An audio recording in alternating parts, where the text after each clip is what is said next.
اس سے پہلے یاسین شریف کی کئی آیتوں کا خلاصہ پیش کیا گیا۔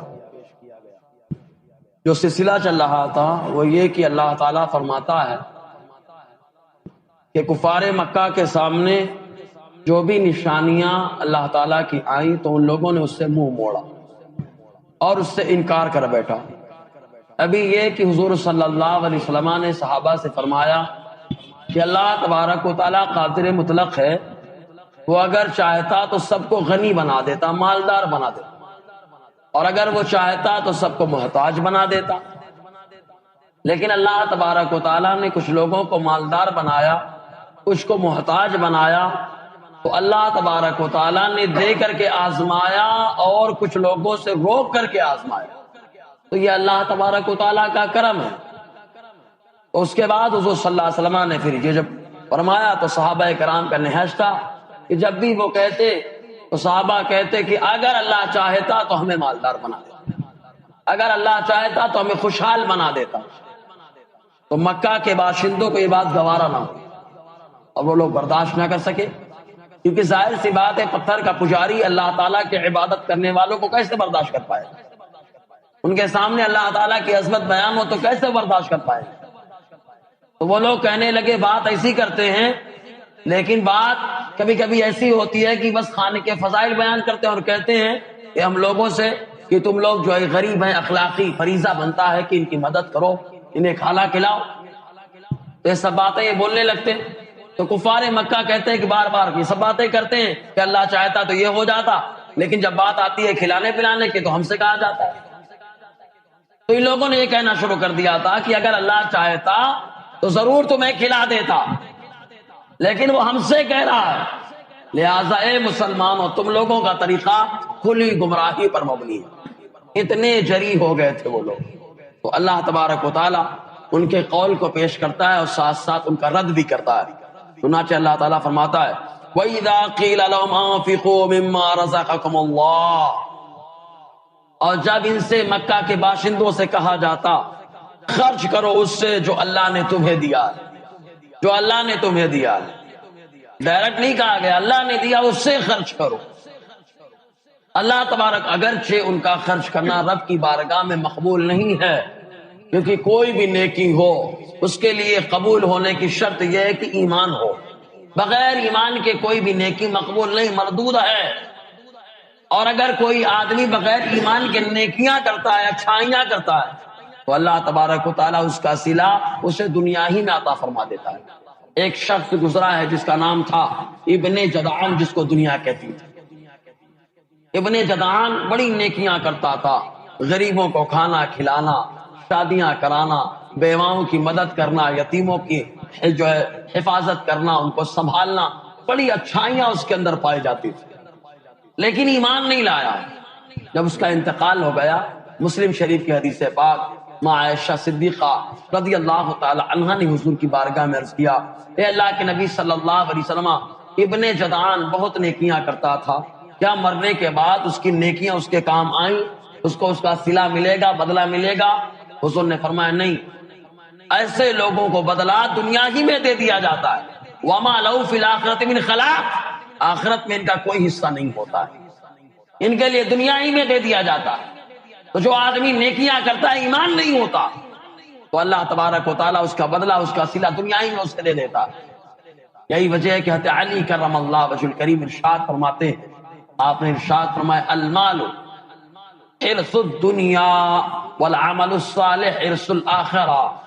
حضرت علی نے فرمایا کہ مال یہ دنیا کی کھیتی ہے اور نیک عمل یہ آخرت کی کھیتی ہے۔ مطلب آدمی مال کے ذریعے سے دنیا میں کماتا ہے اور نیک عمل کے ذریعے سے اللہ تعالیٰ آخرت میں بلند مرتبہ عطا فرماتا ہے۔ تو اللہ تبارک و تعالیٰ نے حکم دیا، اور جب ان سے کہا جاتا ہے خرچ کرو اس سے جو اللہ نے تمہیں دیا، سب کچھ تو اللہ نے دیا ہے نا، سب کچھ اللہ نے دیا، وہ قادر مطلق ہے، ہر چیز دینے والا اللہ تبارک و تعالیٰ اتنے کمال کا پروردگار ہے۔ انسان خود اگر اپنی ذات میں غور کرے تو دیکھیں اس کی ذات کا جو سسٹم ہے کتنا مضبوط ہے۔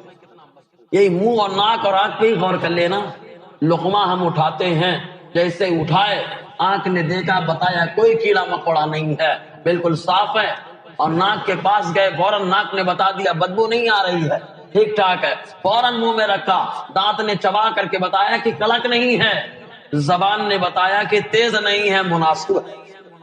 یعنی ایک ہی لقمے میں دیکھو اللہ تعالیٰ کی کتنی نعمتیں کام کر رہی ہیں۔ یہی وجہ ہے کہ ایک بزرگ ہیں، ان بزرگ کے سامنے، لیکن اس سے یہ مت نتیجہ نکالنا کہ شطرنج کا کھیلنا جائز ہے، شطرنج کا کھیلنا حرام ہے، آقا علیہ السلام نے سخت ناپسند فرمایا ہوا۔ لیکن ایک بزرگ ہیں، ان کے پاس ایک نوجوان آیا اور آنے کے بعد کہتا ہے کہ مجھے بڑی حیرانی ہوتی ہے شطرنج کے کھیل میں کہ آدمی جب جب کھیلتا ہے نئی نئی چال ہوتی ہے، نئی نئی چال ہوتی ہے، بڑی حیرانی ہوتی ہے۔ ان بزرگ نے فرمایا تو شطرنج میں حیران ہے؟ ذرا اللہ کی قدرت تو دیکھ، انسان کا چہرہ ایک بالش کا ہے، لیکن جب بھی کسی انسان سے ملے گا اس کے چہرے میں کچھ نہ کچھ تبدیلی ضرور نظر آئے گی۔ یہ اللہ تبارک و تعالیٰ کی قدرت کاملہ، ورنہ کتنے انسان دنیا میں پائے جاتے ہیں، اللہ تبارک و تعالیٰ نے سب کے چہرے کو کچھ نہ کچھ الگ کر دیا ہے۔ یہ اللہ کی قدرت کاملہ، ذرا غور کریں، آپ کچھ نہ کچھ فرق ضرور پایا جاتا ہے، وہ بہو آدمی نہیں ہو پاتا۔ جی تو اللہ تعالیٰ کی قدرت کاملہ، اللہ فرماتا ہے اس سے خرچ کرو جو اللہ نے تمہیں دیا۔ یہ ایمان ہونا چاہیے، یہ ایمان جب تک مضبوط رہا اللہ تبارک و تعالیٰ نے تھوڑے میں بہت زیادہ بندوں کو دیا، کہ سب کچھ دینے والا اللہ ہے، سب کچھ دینے والا اللہ ہے۔ آپ دیکھو سب کچھ بھرا رہتا ہے پھر بھی ہمارے اندر ناشکری بھری پڑی رہتی ہے۔ ذرا صحابہ کو دیکھو، ظاہر میں کچھ نہیں ہے لیکن جملہ یہی ہے کہ اللہ کرم فرمانے والا، یعنی اللہ چاہے تو مالدار بنا دے، ناشکری کے کلمات نہیں ہے۔ کبھی یہ نہیں کہا کہ لباس ہمارا ایسا ہے، کھانا ہمارا ایسا ہے، ہم نے جب سے اسلام قبول کیا تب سے مصیبتیں ہمارے سامنے۔ صحابہ نے یہ جملہ استعمال نہیں کیا جیسے ہمارے لوگوں میں استعمال ہوتا ہے کہ حضرت جب سے نماز پڑھنے لگے پریشانی آ گئی، جب سے حلال طریقے سے کاروبار کرنے لگے پریشانی آ گئی۔ ارے اللہ تبارک و تعالیٰ سب کو نہیں آزماتا، جو ایمان والا ہے اللہ اسے ہی آزمائش عطا فرماتا ہے، اور جب آزماتا ہے اللہ تبارک و تعالیٰ بندہ جمع رہتا ہے تو اپنے محبوب سے کہتا ہے وبشر الصابرین، اے محبوب ہم نے آزمایا ہے لیکن آزمائش میں جو رزلٹ سنایا جائے گا وہ آپ کی زبان سے سنایا جائے گا، محبوب آپ خوشخبری دے دو۔ تو صحابہ نے کبھی یہ ناشکری کے کلمات استعمال نہیں کیے۔ ہمارے یہاں ناشکری بھری پڑی ہے، بھری پڑی ہے، ہر جگہ ناشکری کا دور دورہ ہے، رونا چالو ہے انسان کا، مرد ہو عورت، بزرگ ہو نوجوان ہو بچے ہو، سب کا رونا شروع ہے۔ لیکن اللہ تبارک و تعالیٰ کیا فرماتا ہے؟ رونے سے نعمت گھٹتی ہے، ناشکری کرنے سے نعمت گھٹتی ہے، بڑھتی نہیں ہے۔ لیکن اگر بندہ ہر حال میں شکر کرے، لئن شکرتم لازیدنکم، اللہ تعالیٰ فرماتا ہے تم شکر کرو میں تمہاری نعمت میں اضافہ کرتا رہوں گا۔ اللہ کا وعدہ سچا وعدہ، وہ کوئی اور ہوگا جو بولتا ہوگا اللہ وعدہ خلافی کر سکتا ہے، ہمارا ایمان ہے، ہمارے اللہ نے فرمایا پکا ہے، فیصلہ ہو کر رہے گا۔ صحابہ کا یہی نظریہ آتا ہے، اسی لیے تو دیکھو صحابہ کرام ایمان لائے تو پہننے کو کپڑا نہیں تھا، لیکن ایسا بھی دور آیا کہ اللہ تبارک و تعالیٰ نے مال کی فراوانی عطا فرمائی، مال کی فراوانی عطا فرمائی صحابہ کرام، ایسا بھی دور آیا ہے۔ بہرحال تو سب کچھ اللہ تعالیٰ دینے والا ہے۔ رب فرماتا ہے جب ان سے کہا جاتا ہے اچھا جو لوگ کہے گئے کافر بھی کئی طریقے کے ہوتے ہیں، کافر بھی کئی طریقے کے ہوتے ہیں۔ ایک کافر وہ جو اللہ کے وجود کا قائل ہی نہیں ہے، جس کو ناستک کہا جاتا ہے، دہریہ۔ تو جو مکہ کے باشندے تھے ان میں اکثر مشرک تھے، اللہ کے وجود کے قائل تھے لیکن ساتھ میں پتھر کو بھی اپنا مائی باپ سمجھتے تھے، اپنا معبود سمجھتے تھے، پتھروں کی بھی پوجا کرتے تھے۔ حتیٰ کہ کیا کرتے معلوم، سفر میں جاتے چھوٹے چھوٹے پتھر ان کا بت بنا کر کے وہ جو اپنے بیگ میں مطلب رکھ لیتے سامان کے ساتھ اور سفر پہ چلے جاتے۔ جب زور سے طوفان آتا، تکلیف ہو جاتی، یا سمندری سفر پہ جاتے طوفان آتا، لگتا کہ اب ڈوبنے لگے تو انہیں پتھر کو پانی میں پھینکتے اور پھر یاد آتا کہ یہ پتھر نہیں سنتے ہیں، جو سنتا ہے وہ ہے جس نے زمین و آسمان کو بنایا ہے۔ پھر اللہ تعالیٰ سے وسیلہ، اللہ کی بارگاہ میں دعا کرتے، وسیلے سے نیکیوں کا وسیلہ پیش کرتے، اللہ تبارک و تعالیٰ کرم فرماتا ہے نا۔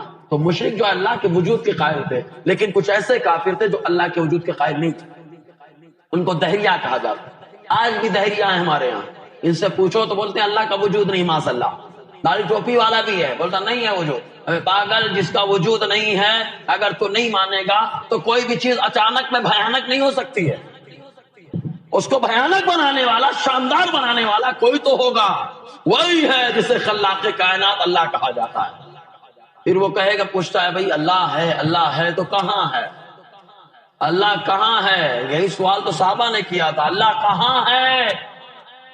تو اللہ تعالیٰ فرماتے ہیں محبوب کہہ دو وَإِذَا سَأَلَكَ عِبَادِي عَنِّي فَإِنِّي قَرِيبٌ، جب میرے بندے میرے تعلق سے پوچھو کہاں ہے تو کہہ دینا کیوں گھبراتا ہے، میرا رب تجھ سے قریب ہے، اللہ سب سے قریب ہے، بس خالی بندہ احساس کرے اللہ سب سے قریب ہے۔ جی تو اللہ تبارک و تعالیٰ نے فرمایا اس میں سے خرچ کرو جو اللہ نے تمہیں دیا۔ جب اللہ نے دیا اور وہی بول رہا ہے خرچہ کرو تو اس میں کیا شرمانا؟ اس میں کیا شرمانا؟ ایک مثال دیتا ہوں، اسٹیٹ نے مینیجر کو دیا اور کہا کہ پگار بانٹ دو جمعہ کے دن، اب مینیجر اٹھا کے جیب میں رکھ لے تو سیٹ دوبارہ دے گا کیا؟ سیٹ دوبارہ کبھی نہیں دے گا، لیکن اگر مینیجر نے اٹھا کر کے برابر بانٹا تو سیٹ برابر دے گا اور پھر اپنی طرف سے بھی کچھ ڈال دے گا، ایسا ہی ہے نا، اپنی طرف سے ڈال دے گا۔ تو اللہ تبارک و تعالیٰ نے سب کچھ دیا، اب دینے کے بعد کہتا ہے خرچ کر بندے، تو جو بندہ نہیں خرچ کرتا تو نعمت چھین لی جا رہی ہے، اور جو بندہ خرچ کر رہا ہے اللہ تعالیٰ اس کے صدقے میں اسے نواز رہا ہے۔ سمجھ رہے نا؟ تو اللہ نے فرمایا خرچ کرو اس سے جو اللہ نے تمہیں دیا ہے، جو اللہ نے دیا ہے تمہیں۔ جی تو کفار کیا کہتے؟ قال الذین کفروا، اچھا کفار کے کہنے کا انداز الگ ہوتا ہے لیکن صحابہ کا انداز الگ ہوتا ہے۔ کفار کیا کہتے ہیں؟ ہم خرچہ کریں، اللہ تو قادر ہے، وہ تو ڈائریکٹ بھی دے سکتا ہے نا، تم بولتے ہو۔ لیکن صحابہ کو معلوم ہے اللہ نے دیا ہے، جب اللہ نے دیا ہے تو رسول اللہ کہہ رہے ہیں خرچ کر دو، خرچ کر دو۔ دیکھو نا آقا علیہ السلام نے، کچھ نہیں ہے صحابہ کے پاس، کچھ نہیں ہے، پھر بھی مصطفیٰ نے کہہ دیا، صحابہ آقا کی بارگاہ میں لے کر حاضر آ گئے۔ معلوم ایک موقع آیا، بخاری شریف کی حدیث پاک، حضور صلی اللہ علیہ وسلم نے فرمایا عشاء کی نماز میں جس کے گھر میں 2 آدمی کا کھانا بنا ہو وہ ایک کو اپنے ساتھ لے کر کے جائے، اصحاب صفہ میں ایک کو لے کر کے جائے۔ 2 آدمی کا کھانا بنا ہو ایک کو لے کر کے جائے، جن کے گھر میں 3 کا بنا ہو وہ 2 کو لے کر کے جائے، 5 کا بنا ہو 3 کو لے کر کے جائے۔ آتے ابو بکر صدیق کہتے ہیں میں نے اپنے گھر کے لیے 3 مہمانوں کا انتخاب کر لیا، 3 مہمانوں کو، اور اپنے بیٹے عبد الرحمن سے کہا لے کر کے جاؤ کھانا کھلاؤ۔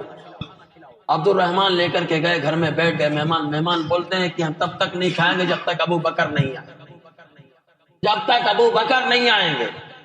اور اب حضرت ابو بکر صدیق حضور سے باتیں کرنے لگے، مصروف ہو گئے، اور اس مشغولیت میں کافی رات ہو گئی۔ ابو بکر صدیق آئے، فرمایا عبد الرحمن مہمانوں کو کھانا کھلایا؟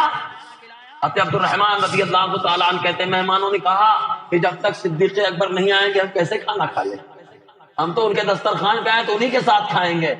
تو حضرت ابو بکر صدیق جلال میں آ گئے کہ میرے مہمانوں کو تم نے بھوکا رکھا، تم نے میرے مہمانوں کو بھوکا رکھا، میں کھانا ہی نہیں کھاؤں گا، قسم کھالی کھانا ہی نہیں کھاؤں گا۔ عبد الرحمن نے بہت بنا کر کے مہمانوں کو دسترخوان پر بٹھا دیا۔ جب دسترخوان پر بٹھایا مہمانوں نے کھانا شروع کر دیا، اوپر کھا رہے ہیں، نیچے سے اللہ پیدا فرما رہا، بخاری کی حدیث ہے، نیچے سے پیدا فرما رہا ہے۔ ابو بکر سے بتایا گیا تو جانتے ہیں ابو بکر نے قسم کھائی تھی کھانا نہیں کھاؤں گا، تو جانتے ہیں کیا کہتے ہیں؟ خدا کی قسم یہ برکت والا کھانا ضرور ابو بکر کھائے گا، ضرور ابو بکر کھائے گا۔ حتی ابو بکر نے بھی کھایا، اتنا کھانا تھا کہ آقا کی بارگاہ میں لے کر کے گئے، مصطفیٰ نے بھی تناول فرمایا۔ تو اللہ دیتا ہے، بس شرط یہ کہ بندہ لینے کا طریقہ سیکھ لے، ہے نا۔ مال کتنا یہ نہیں دیکھا جاتا، مال میں برکت کتنی ہے یہ دیکھا جاتا۔ ہم کو برکت کا متلاشی ہونا ہے کہ اللہ برکت دینے والا ہے، کیونکہ اللہ تبارک و تعالیٰ تھوڑے مال میں زیادہ برکت دے، وہ قادر مطلق ہے نا، قادر مطلق ہے۔ دیکھو نا صحابہ کرام کو ایک پیالہ دودھ ہے، مصطفیٰ نے 70 صحابہ کو پلا ڈالا، نا آتے ابو ہریرہ کے بارے میں بخاری شریف کی حدیث پاک ہے۔ ابو ہریرہ کہتے بھوکا تھا میں، بیٹھ گیا راستے میں، حضور صلی اللہ علیہ وسلم اس سے پہلے حضرت عمر آئے، میں نے سلام کیا۔ اچھا بھوکا آدمی سلام کرے، ہمارے یہاں کھاتے نہیں، بولے کھانے کے ٹائم میں سلام مت کرنا، نہیں بھائی، بھوکا آدمی ہے وہاں پر، کوئی کھانا کھا رہا ہے تو بھوکے آدمی کو حکم ہے سلام کر، بھوک لگی ہے انتظام نہیں ہے تو جواب دے گا، بولے گا ہی نا، انسانیت کے ناطے آؤ کھانا کھا لو، جب کھانا کھا لو آپ بولے انتظام نہیں آپ بیٹھ جائیے، سلام کرنے کا حکم۔ حضرت ابو ہریرہ نے سلام کیا، حضرت عمر رضی اللہ عنہ نے جواب دیا، چلے گئے۔ مسئلہ پوچھا، مسئلہ بتایا، چلا، توجہ نہیں دی۔ لوگ سمجھ رہے ہیں عمر کو نہیں معلوم ہے، لیکن عمر کو وہ معلوم ہے جو لوگوں کو نہیں معلوم۔ ابو بکر آئے، ان سے سلام کیا، مسئلہ پوچھا، جواب دیا، مسئلہ بتا کے چلے گئے، کیونکہ ابو بکر جان رہے ابو ہریرہ کو بھوک لگی ہے، لیکن معلوم ہے میں اپنا مہمان کیسے بناؤں۔ ابو ہریرہ تو مہمان رسول اللہ بننے والے ہیں، آقا علیہ السلام نوازنے والے ہیں، اور ان کے صدقے میں ایک تو نہیں 70 کو ملنے والا ہے۔ آقا علیہ السلام تشریف لائے، حضور صلی اللہ علیہ وسلم لے کر کے گئے، گھر میں ایک پیالہ دودھ ہے۔ یار ایک پیالے دودھ کو بڑھایا کیسے جاتا ہے، بڑھایا کیسے جاتا ہے، اس کو سمجھنا ہے تو مصطفیٰ کی بارگاہ میں آنا پڑے گا، اور ایک پیالے میں کیسے انا ساگر کو جمع کیا جاتا ہے عطا رسول کی بارگاہ میں سمجھنا پڑے گا، ہے نا، دونوں جگہ سمجھایا گیا۔ جی ادھر آتا ہے، ادھر فیضان ہے، برکتیں ہیں۔ تو حضور صلی اللہ علیہ وسلم نے پلایا، بتایا دنیا کو کہ اللہ تعالیٰ بڑھا دیتا ہے، اللہ بڑھانے والا ہے، برکت دینے والا ہے۔ مال کتنا یہ نہیں دیکھا جاتا، مال میں برکت کتنی ہے یہ دیکھا جاتا ہے۔ ہجرت کے موقع پر ام معبد ایک خاتون تھی، ام معبد کے قبیلے سے حضور کا گزر ہوا تھا۔ حضور نے دودھ مانگا، اس نے کہا دودھ نہیں ہے۔ حضور نے فرمایا بکری ہے، کہا ہاں، یہ اس کے تھن سوکھے میں دودھ نہیں ہوتا۔ آقا علیہ السلام نے یہ نہیں دیکھا کہ دودھ نہیں ہوتا، آقا علیہ السلام کو معلوم ہے میرا ہاتھ کیا ہاتھ ہے، کیا ہاتھ ہے۔ آقا نے فرمایا بکری کو لاؤ، بکری کو لائے، آقا علیہ السلام نے ہاتھ لگا دیا، وہ بکری جس کے تھن سوکھے ہوئے تھے اللہ نے دودھ پیدا فرما دیا، وہ دودھ پیدا فرمایا۔ مصطفیٰ نے اپنے ہاتھ سے دودھ نکالا، ابو بکر کو پلایا، پھر دودھ نکالا خود پیا، پھر دودھ نکالا ام معبد کو عطا کر دیا۔ آقا علیہ السلام نے کیا ذہن دیا، مال ہے یہ مت دیکھو، مال میں برکت کتنی ہے یہ دیکھو، برکت کی تلاش میں پڑنا ہے، اللہ دینے والا ہے۔ جو بندہ اللہ تعالیٰ سے برکت کا سوال کرتا ہے، مال تھوڑا ہوتا ہے لیکن اللہ برکتیں ڈھیر عطا فرماتا ہے۔ جی تو صحابہ کا یہ نظریہ تھا، اللہ دینے والا ہے، دینے والا ہے، دینے والا ہے۔ اسی لیے تو ماں خدیجہ نے پورا مال راہ خدا میں دے دیا تھا، ابو بکر صدیق نے پورا مال دے دیا راہ خدا میں، عثمان غنی تو ہمیشہ سخاوت کرتے رہے۔ آج بھی دنیا بیر روما کا پانی پیتی ہے، دنیا پیتی ہے بیر روما کا پانی، اور اس کا جو معاملہ ہوتا ہے خرچ کا، وہ آج بھی حضرت عثمان غنی کے فنڈ سے ادا کیا جاتا ہے۔ یہ اللہ نوازنے والا ہے۔ ایک موقع پر صحابہ کرام سے، اچھا پانی تو پانی ہوتا ہے، لیکن مصطفیٰ کی زبان سے نکل جائے تو پانی پانی نہیں رہتا، بہت کچھ ہو جاتا ہے۔ زمزم کے بارے میں صحابہ کرام پریشان تھے، کھانے کا انتظام نہیں ہو پاتا تھا، نہ پینے کا انتظام ہو پاتا تھا، تو حضور نے فرمایا زمزم کا پانی لاؤ۔ اللہ تبارک و تعالیٰ نے اس میں کھانے کا بھی نظم کر دیا ہے، پینے کا بھی نظم فرما دیا، تو یہ اللہ تعالیٰ کی طرف سے من جانب اللہ۔ لیکن صحابہ کا نظریہ رہا، مصطفیٰ نے نظریہ دیا، اب کفار آ جائیے، برعکس ہم میں اور کافر میں ایک ہی فرق ہے، کافر جانور کی طرح حلال حرام کی تمیز نہیں کرتا، جیسے جانور کے سامنے رکھ دو وہ حلال بھی کھاتا ہے حرام بھی کھاتا ہے۔ ایمان والا وہی ہے جو حلال اور حرام کے تمیز کر کے کھا لیتا ہے، حرام کو چھوڑتا ہے، حلال کو کھاتا ہے۔ ایمان اور کفر میں یہی تو فرق ہے۔ اگر ہم لوگوں نے حرام اور حلال کی تمیز چھوڑ دی تو پھر کفر اور ہم میں کیا معاملہ رہا، برابری آ گئی، مساوات آ گئی۔ اللہ تعالیٰ خیر کرے۔ اور جیسی غذا ہے ویسے اثرات ہیں، جیسی غذا ویسے اثرات۔ جیسے گاڑی میں ڈیزل ڈالو تو پیٹرول گاڑی ہے، ڈیزل ڈالو دھواں خوب مارے گی، اندر سے خراب ہو جائے گی، اور راکٹ ڈال دو تو اور زیادہ خراب ہو جائے گی۔ کیوں؟ اس لیے کہ پیٹرول سے چلنے والی گاڑی ہے۔ تو ویسے ہی جو مومن ہوتا ہے وہ حرام سے نہیں چلتا، مومن ہمیشہ حلال سے چلنے والا ہے۔ اب اگر اس میں حرام ڈالو گے تو کبھی بیماری کی شکل میں نکلے گا، کبھی اس شکل میں نکل جائے گا، کبھی پریشانی کی شکل میں نکل جائے گا، اندر سے پریشان ہو جائے گا، کبھی چین خراب ہے، بے چینی آدمی کے اندر آ گئی، تو اب سوچے کس کی وجہ سے بے چینی آ رہی۔ اسی لیے حضرت علی کرم اللہ وجہ الکریم نے ایک موقع پہ ارشاد فرمایا، آپ فرماتے جب گھبراہٹ ہو تو تم توبہ استغفار کرو، اس لیے کہ گھبراہٹ اور بے چینی اسی وقت ہوتی ہے جب گناہ زیادہ ہو جائے، گناہ زیادہ ہو جائے تو توبہ استغفار کرو۔ جی تو کفار کیا کہتے ہیں؟ قال الذین کفروا للذین آمنوا، تو کفار کہتے ایمان والوں سے انطعم من لو یشاء اللہ اطعما، کیا ہم اسے کھلائیں کہ جسے اللہ فرماتا ہے کہ ہم کھلاتے ہیں، یعنی جسے اللہ تعالیٰ کہتا ہے کہ ہم کھلاتے ہیں اس کے بارے میں اسے ہم کھلاتے ہیں؟ کیا بات کر رہے تو قابل غور بات، یہ کفار کہتے تھے۔ لیکن ایمان والوں کا تقاضا یہی رہا کہ ہم کھلاتے، ہم انتظام ہم کرتے ہیں، کھلاتا اللہ تبارک و تعالیٰ۔ اللہ کریم ہے، اللہ کھلانے والا ہے۔ جی اور اب فرماتا ان انتم الا فی ضلال مبین، سنو یہ لوگ تو کھلی گمراہی میں۔ ان کو بتایا گیا تم اگر کھلاؤ گے نا، کھلانے کے بعد نیکیاں کرو گے، اور جب آدمی نیکی کرنے لگتا ہے کبھی کبھی نیکی اتنی غالب آ جاتی ہے کہ اس کے صدقے میں اللہ تعالیٰ اسے ایمان کی دولت عطا فرما دیتا ہے۔ نیکی غالب آ جاتی ہے، اور جب نیکی غالب آتی ہے ایمان کی دولت، ظاہر سی بات ہے آدمی خرچ کر رہا ہے تو کہاں ملے گا، کہاں ملے گا؟ تو ہم کو تو وہاں ملے گا جہاں سب ملے گا، ہے نا، وہاں ملے گا ہم کو۔ تو اللہ تعالیٰ فرماتا ہے وَيَقُولُونَ، پوچھتے مَتَىٰ هَٰذَا الْوَعْدُ إِن كُنتُمْ صَادِقِينَ، یہ وعدہ کب پورا ہوگا اگر تم سچے ہو؟ اللہ تعالیٰ فرماتا ہے یہ وعدے کے چکر میں معاملہ ہے، ایک آواز آئے گی سب ختم ہو جائے، سور پھونکا جائے سب ختم۔ اچھا ایک سور کی آواز ہے، پھونکنے والے پوری دنیا میں آواز پہنچے گی نا، کونے کونے تک آواز پہنچے گی نا۔ معلوم یہ ہوا آواز کرنا ہمارا کام ہے، پہنچانا اللہ کا کام۔ اسی لیے ہم لوگ گھبراتے نہیں کہ یار فرشتے کی آواز میں اتنا دم ہے کہ ہر آدمی جو انسان عام ہے وہ سن لیتا ہے۔ تو کہا جب عام سن لیتا ہے فرشتے کی پکار کو تو ہم پکارتے ہیں امتی بن کر کے، ہمارا نبی عام نہیں ہے، وہ تو سید الانبیاء ہے، تو پتہ نہیں اللہ سن لے گا بھائی۔ بس اور بات ہے کہ بلانے والی زبان تو چاہیے، پکارنے والا انداز تو چاہیے۔ حضور صلی اللہ علیہ وسلم سنتے ہیں، شرط یہ کہ سنانے والا کوئی چاہیے، سنانے والا کوئی چاہیے۔ ملک الموت کون کہاں پہ سب معلوم ہے، کون کہاں پہ ہے سب معلوم ہے، کس کی روح قبض کرنا ہے، کب کرنا ہے، کیسے کرنا ہے، سب معلوم ہے۔ کہا ملک الموت کون ہے؟ کہا حضور کے امتی ہے۔ کہا جب امتی کو اتنا معلوم ہے تو امام الانبیاء کو کتنا معلوم ہے؟ بس اپنی اپنی سوچ کی بات ہے یار، ذرا سی سوچ بدل گئی معاملہ بدل گیا، سوچ بدل لو معاملہ بدل جائے گا۔ وہی آدمی جس سے آپ محبت کرتے ہو بڑی خوبیاں نظر آئیں گی، لیکن ذرا سی نفرت پیدا ہو جائے تو اس کی خوبیاں بھی خامیوں میں تبدیل ہو جاتی ہیں۔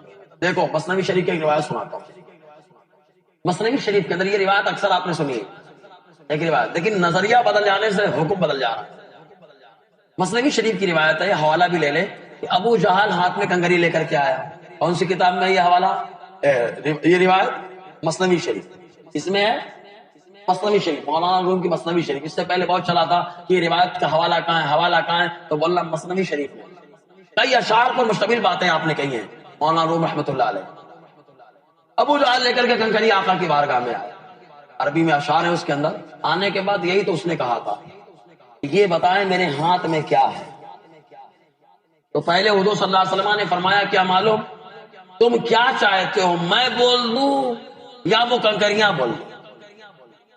چاہتا تو وہ کہتا کہ آپ بولیں کیونکہ میں آپ کا امتحان لینے آیا، لیکن اس نے کیا کہا، نہیں آپ تو انسان ہیں، انسان تو بول ہی لیتا ہے، ہو سکتا ہے ٹکرا جائے بات، بولے بات ٹکرا جائے، ہوتا ہے نا کبھی کبھی، مارے ہوا میں ٹکرا گیا، بولے ٹکرا جائے گی بات، تو ایسا کرے پتھر ہی سے بلوا، جو ہاتھ میں میرے اسی سے بلوا دیں آپ۔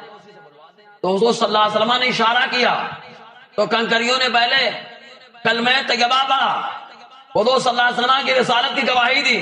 دو باتیں معلوم ہوئی، پہلی بات حضور صلی اللہ علیہ وسلم کے چاہنے پر اللہ تبارک و تعالیٰ نے بے جان کو جاندار بنا دیا ہے۔ دوسری بات مصطفیٰ کے چاہنے سے وہ جو جانتی نہیں ہے چیزیں، مصطفیٰ نے جب چاہا تو اللہ تعالیٰ نے کو جاننے والا بنا دیا۔ جب مصطفیٰ کی چاہت کا یہ عالم ہے تو مصطفیٰ چاہے مدینے میں بیٹھ کر تو جس کی آواز کو چاہے اس کی آواز کو سن لیتے ہیں۔